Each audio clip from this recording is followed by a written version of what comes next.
Hey, y'all. Hola, welcome to 30 Minutes Down South. She's Allison. And he's Carlos, and we are two top producing realtors. With two extremely different Southern upbringings. Join us each week as we explore the Lake Murray area with our special guests. And welcome, Allison. How you doing today? I am wonderful, Carlos. How are you? I'm excellent. I'm coming back from, I was in the state of Florida. Warm weather. Actually, I was in Miami watching the Caribbean series. By the time this episode goes out, we probably know who won. Hopefully, La Guaira Sharks. That was the team that I was supporting. Well, I hope that for your sake that they win, since that's your team. But I am really jealous you got to go to the Sunshine State. Well, I didn't get to go to the ocean, But anyway, talking about, with Florida, we mentioned Florida in this podcast. We did talk about Florida because it is humid, just like South Carolina. And that's a perfect environment for termites. According to Brandon Jeffcoat, that's where they like. You know what? You know what I didn't know? What did you not know? It's very few things. I know. No, I know that. I didn't know that once I moved here, one of the things that I learned was termites. I really never had to deal with termites. What were termites? Really? I would think Venezuela would have had, well, I guess you were young there. You probably just didn't think about it. Well, but coming from New York, no. Construction is different too. We don't have too much wood in there. A lot of what we build is it concrete? Concrete and blocks and cinder blocks. I mean, the majority of the house is just... So I guess that there is not really enough food for them. Termites to go, and apparently they made it all the way here to the United States. Do you want to know a secret? If you say it, it's not a secret anymore. I like to live on the wild side, and I do not have a termite bond on my house. Oh, yeah. Well, termite bonds are just like insurance. You don't necessarily have to have one. Now, what you should do... Well, it's like insurance. You don't need it until you need it. Yeah. But what you should be doing and should not by any means skip on it is at least have an inspection every year. Well, let's see what Brandon has to say about this. Or a system in place. Because a bond is the part that covers the damage if there is a damage. Correct. The inspection or the service or the quarterly service or by the yearly service is the one that prevents termites from going there. So I can see how you can have that without the bond, but you cannot not have both. So which one is it? I don't know. Let's see what Brandon has to say. I have quarterly pest control. Pest control. Yes, I just don't pay for a bond for the insurance. Okay. I told you. Yeah. I like to live on the wild side. High rollering here. Huh? And welcome, Brandon Jeffcoat. How you doing today, my friend? Man, I am just living the dream, living the bug dream. The bug dream. That's most people's nightmare, Brandon. It might be mine too, but I'm doing the best of it. All right, Brandon, why don't you tell us a little bit about what your company does and what services you provide? Well, we are Jeffcoat Pest and Home Services. We specialize in all termite and pest control needs, termite bonds, CO 100 inspections, wildlife removal, bed bug service, just about anything to do with termite and pest control we can handle. Okay, what's exactly a CL 100 inspection? Well, they also call it a termite letter. Obviously, it's a document inspection that you need for either a closing or a real estate transaction with the buyer or the seller. Needs it done. I know it's special, like a VA. I think the seller has, or is it the buyer has to pay for it now? I can't remember. So, yeah, with the VA loans, they just changed that about a year ago. It was required that the seller pay for the CL 100, but now they've changed it where either buyer or seller can pay for it. Yeah, it was a sticky point with sellers. They if you're bidding against a conventional loan and you come with a VA loan, that extra $125 will be a sticky point for sellers. And they say, well, let's just give you the option. Right now, anybody can pay for it, so it's not obligated for the seller to pay.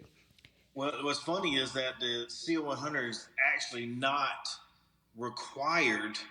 I guess that's what it is in South Carolina. Like if you have a cash deal and you just want to pay cash, you don't really necessarily have to have one, but I would suggest getting one just to see what you got going on under the house. Absolutely, because you're looking for more than just termites. You're looking for any type of moisture damage as well, correct? That is correct. Anything to do with the first main floor, touching the first main floor, and below. Any type of wood destroying insect. It doesn't just have to be termites. It could be powder post beetles. It could be old house borers. You don't see it a ton, but they're here. But also, like you said, any type of water damage, leak in the bathroom, toilet, wax seal, you name it. We're looking for it because the water attracts termites. Yeah, I've never had a client in the last 10 years that I told them, no, don't do it. It's just how much it runs for, $125, something like that. $125 to let you know what you got going on under there. And I mean, to me, it's a no-brainer. It's worth every penny. So a lot of our clients, when they're from out of state, Brandon, they're like, termites, what are those? Why do I need a termite inspection? So can you talk to us a little bit more about why termites seem to be so much more prevalent in South Carolina than in other parts of the country? Sure. It's South Carolina, Georgia, Louisiana, any of the hot, humid states. Obviously, they thrive in those areas because the moisture, humidity, just the climate is warm. Anything up north, the ground just gets too cold over the wintertime, and they're just not really able to survive. So that's why when people move from out of town, mainly northern states, they just don't have a clue about termites because they don't really deal with them. Well, here it's 2 to 3 colonies per acre. I mean, those are statistics that I didn't just make up. That's what it is. I'm a bug man, and I got them in my yard. So they're here. They're not going anywhere. They spread, every spring. You can maybe hear about swarmers. I don't know if any of y'all have ever seen them before, but you'll know when you got them because there'll be like thousands of them laying around. Like, what in the world is this? And what do they look like? What are we looking for?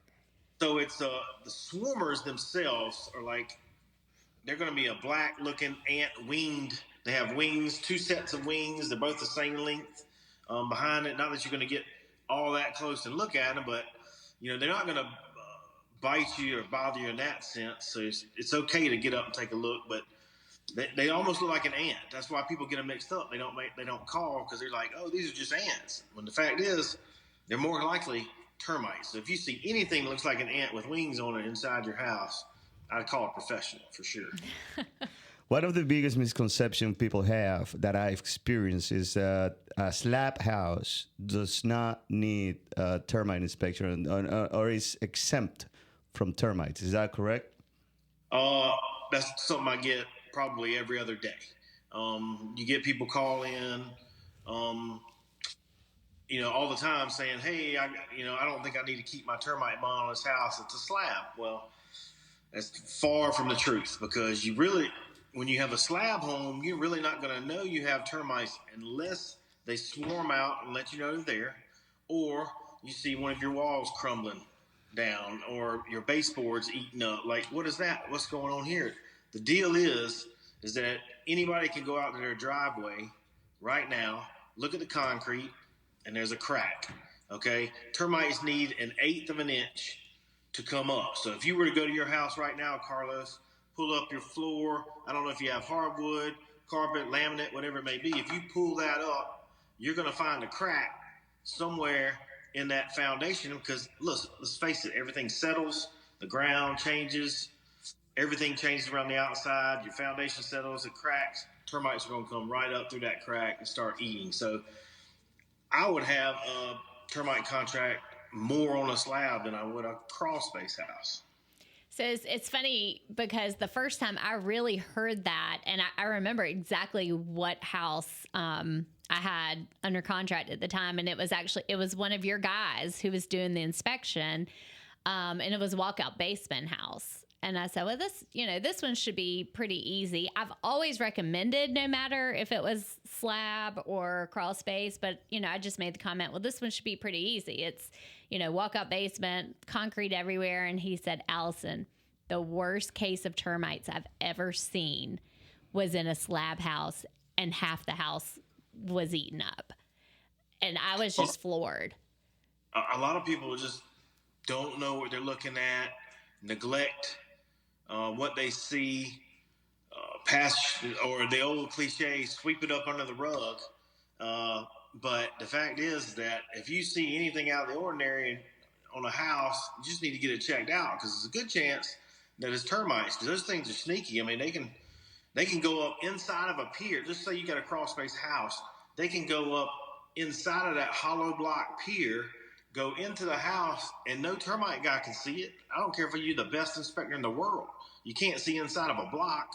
And that's why it's just so, when we do a CO 100 for liability, inaccessible areas we put on the report. I know y'all have seen that. Mm-hmm. Items stored in the garage, items stored in the floor coverings, wall coverings, because we can't see behind and inside of everything. It's just not going to happen. You don't have x-ray vision?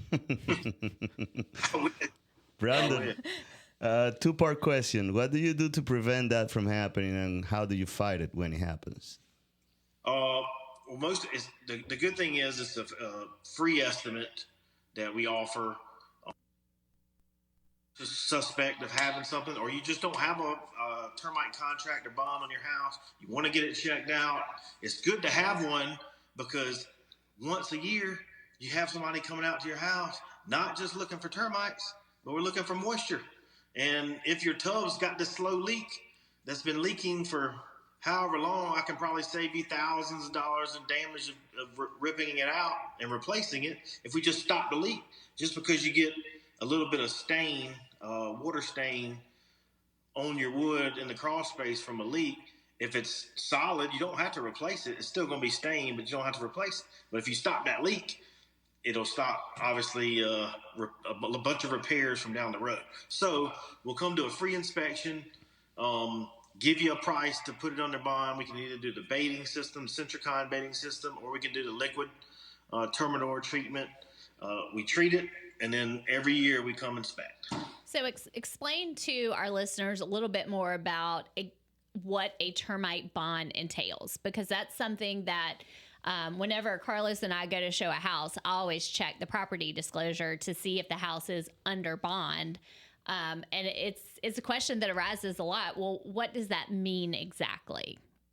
Well, to be honest, it really means what that company makes it out to be, because there's no set parameters, or like a company can just, if they want to do it, if they want to go into business, they get a license from Clemson University, and they can make their termite contract how they want to. It can be a 5-year contract if that's all they want to make it be, and then you have to retreat it again. It could be a 10-year. It could be a lifetime. It could include warranty and repairs, and it could not include warranty and repairs. So you might get your customer can get a quote from this whatever bug company it is, and the quote's $350, which is a great initial termite bond contract, but you need to know what the bond consists of, because if it doesn't cover repairs, inspection every year and all that, then it's really a waste of money, in my opinion, because why would you get a termite bond or contract? And I keep saying contract because liability is really not, bug people don't like to call it bond, so we call it contract, but everybody knows it as a termite bond. Right. But the point is, you need to know what you get, what you're paying. In small words, it's almost like an insurance. It is. You just need to make sure what that insurance covers, because, like I said, they could have a termite contract. It may be transferable. It might not be transferable, or they might require you to pay $500 to transfer it.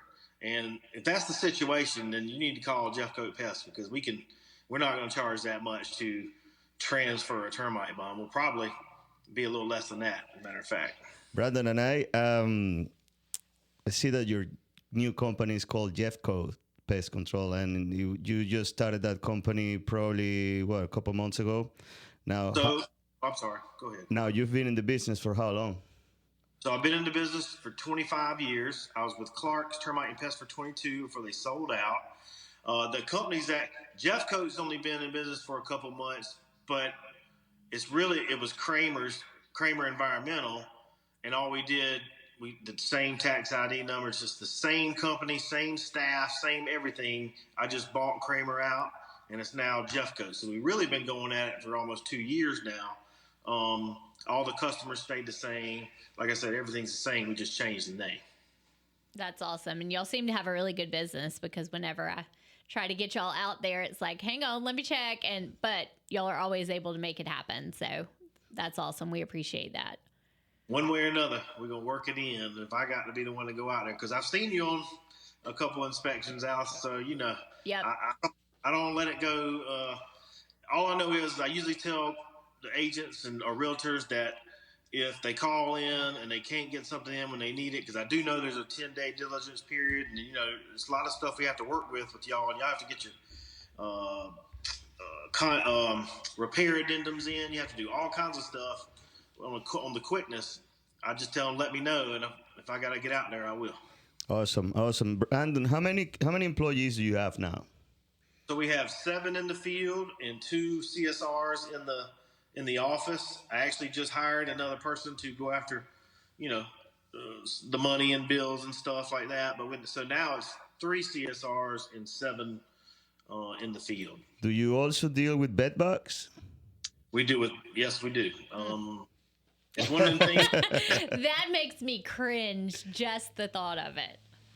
And what's crazy is that people will not call a professional when they see this, because they are embarrassed. They think that their house is dirty. Oh my God, people are going to think that I've got bed bugs and I've just got the worst. It's not how it happens. It could crawl on you could be in the store. It can crawl in your pocketbook. It can crawl on you. You take it home. All you need is one. And they can multiply with just one, which is crazy. And that's insane. You got a big problem. Then it's because it's a lot of money to get rid of them. It's a lot of prep work to make it happen. So, do you see a lot of bed bug cases around this area? Yes, and I don't know if it's necessarily state by state. It's where most people travel, because let's just say people from New York travel more than people in South Carolina, and they might have it worse because when they're traveling, they're staying in hotels, they're wherever they may be going, and they're taking them with them home, and that's what happens. So it's really most of them come from like hotels or Airbnbs and stuff like that, just because it's people are taking them with them everywhere, picking them up, taking them with them. Well, Allison has been traveling a lot, just so you know. I have, but Carlos is the one with the bed bug problem. Hey, what you need to do, make sure when you go stay somewhere, pull back those the sheets. Mm-hmm. Pull up just real quick, pull up the mattress and where the headboard is. That's kind of where the areas they like to hide around. One tip, don't put your bag on the floor or on the bed. Like, set it up on that little thing they give you, what luggage is supposed to sit on, or just create a place not on the floor, not on the bed. So what exactly are you looking for? Thankfully, I've never had the issue, but whenever I go to a hotel, I'm weird. I've requested new sheets multiple times. I guess I'm bougie, but I pull those sheets back, and if there's anything on them, I'm like, nope. I've gotten better, though. I used to bring my own sheets when I traveled. Oh, my God.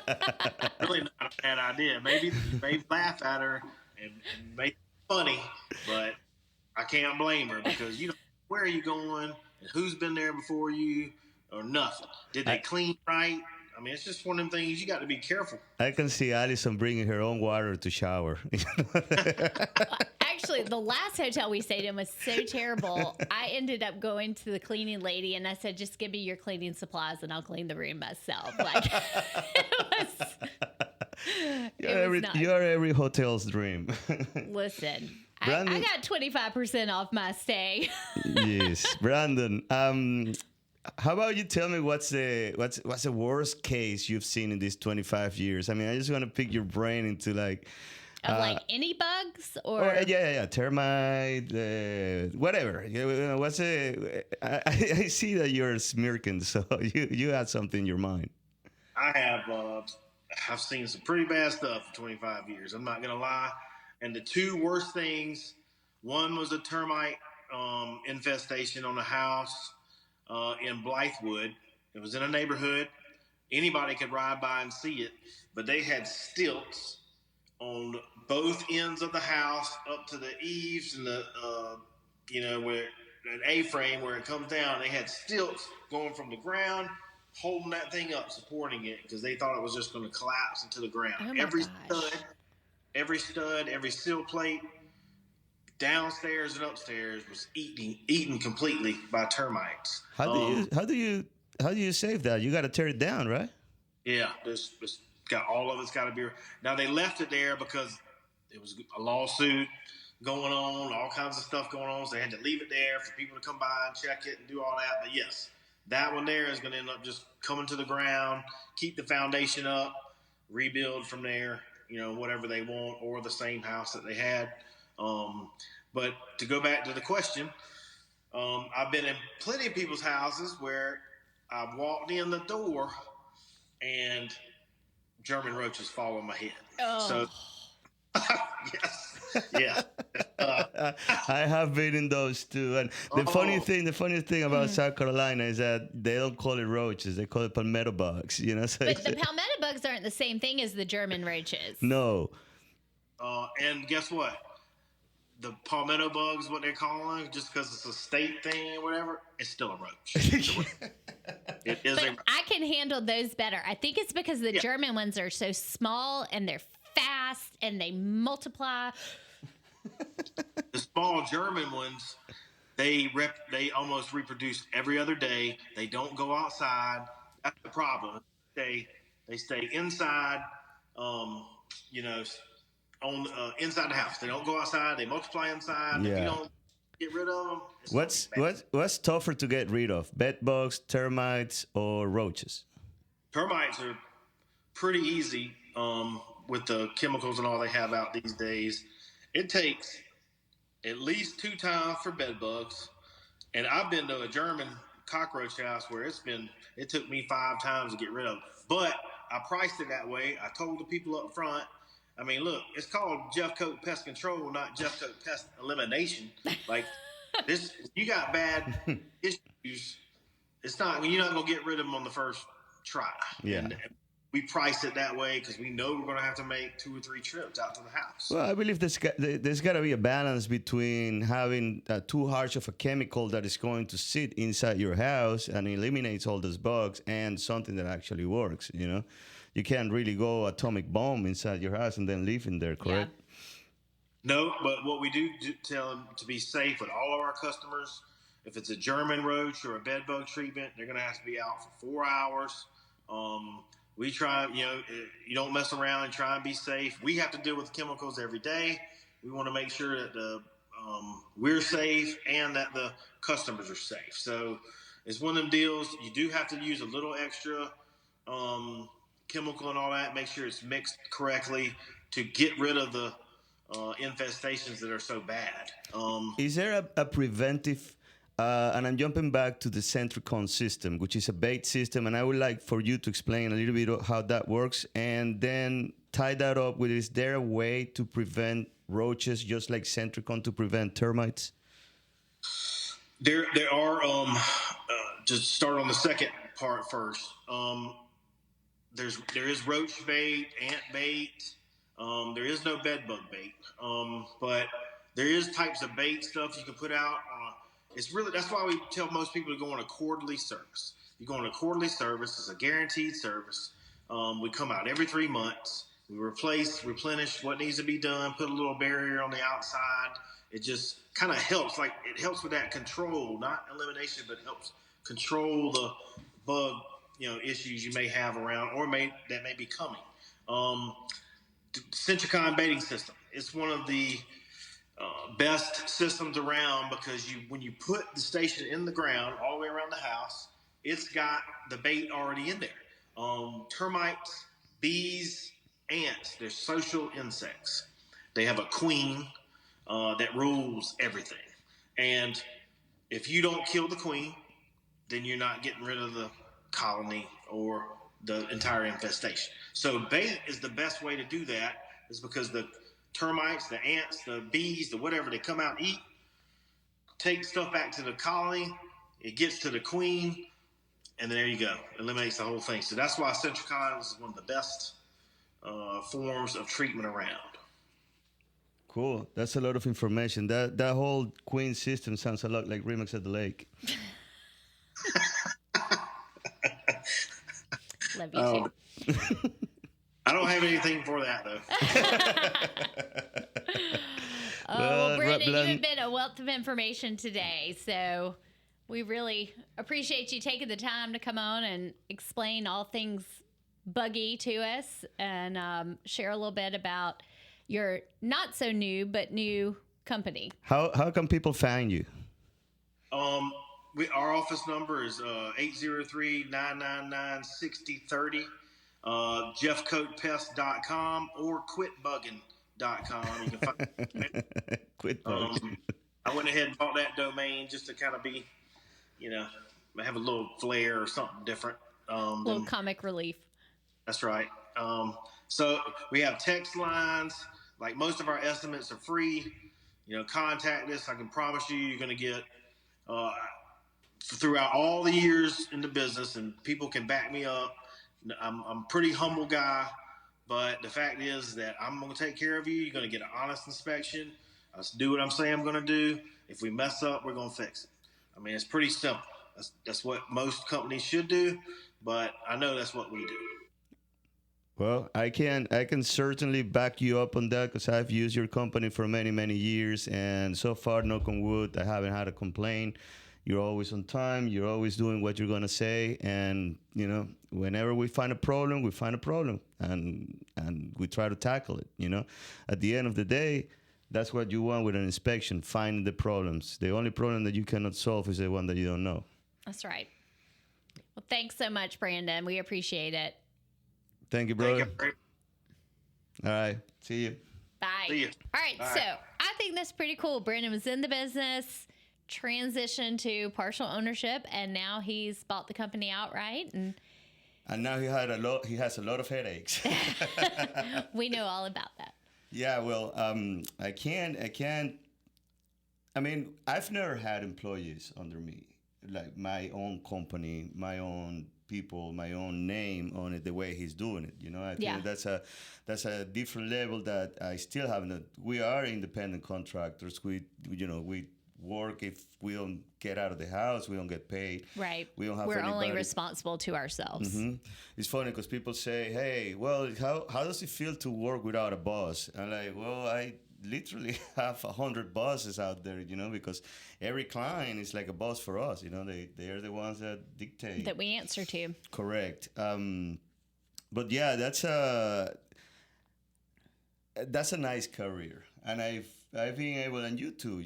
How long you been knowing Brandon? Gosh, since I started in real estate, so almost 10 years ago. Yeah, almost 10 years. Over 10 years. Over 10 years. You're over 10 years, right? Yeah, and I have to say, I mean, you started when you were 45, so that was 10 years ago.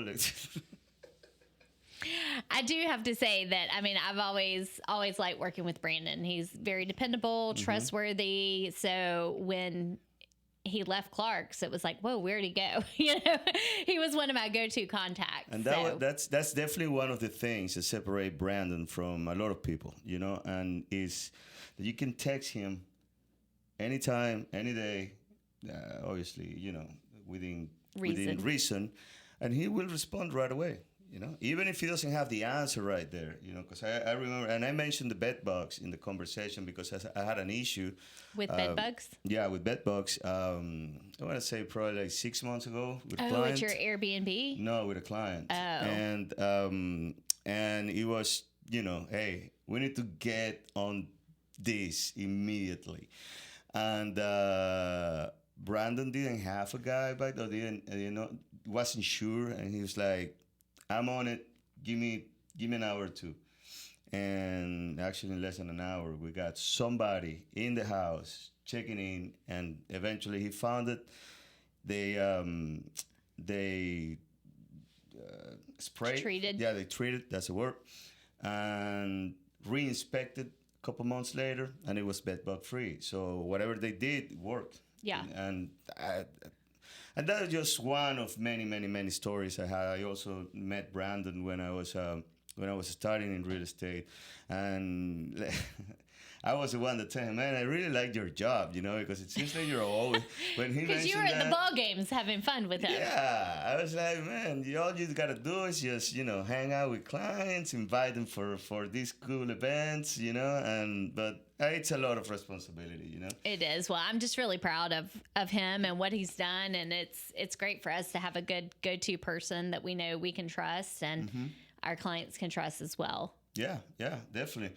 And that's part of the beauty of this job, getting to know people like that. I mean, last week we had Burke Allen with Squeaky Clean, and watching him grow.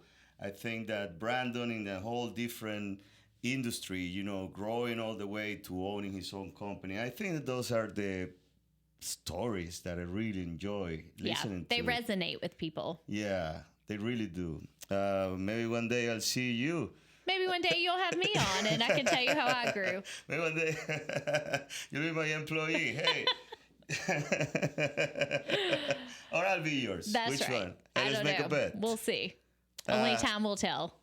All right. So are we there yet? Yes, We're there. We are. Anyway, thank you so much for listening. See you next week. We apologize for the video. Carlos had a blonde moment, but it's okay. Actually, let me not apologize. I just roll with it. Just roll with it. Yeah, Nobody's going to know. Okay. Only the 4 people on YouTube. 5. We're growing. I'll see you next week.